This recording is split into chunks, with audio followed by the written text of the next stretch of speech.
Такфиризм ағымының жалпы қауіптілігі әлі сейілген жоқ.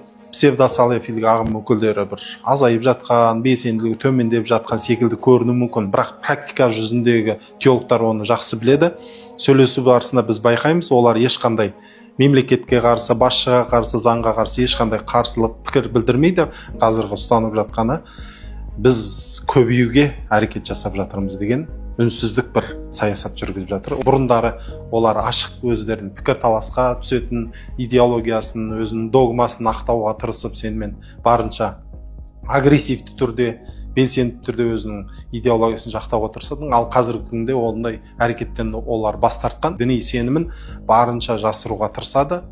Жасырмағанның өзінде де, ашық айтқанның өзінде де, оның артында мен бұл кезеңнен де өтемін, бұл кезең бізге уақытша берілген кезең деген бір идеология тұратыны байқалады, анық байқалады. Өйткені олар бір сәтке әлі күнге дейін өздерінің діни ізденісін, діни догмаларын қуаттауды тоқтатқан емес. Телеграмды ашып қалсаңыз, псевдосалафилік уағызшылардан көп нәрсе жоқ.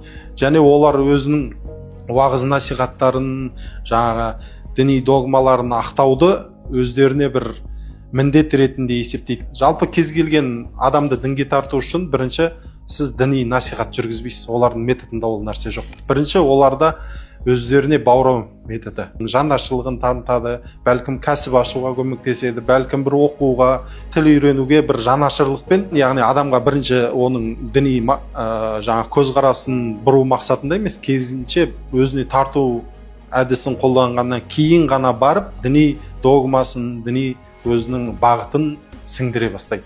Олар осы жолды өте бір ұтымды пайдаланған десек болады.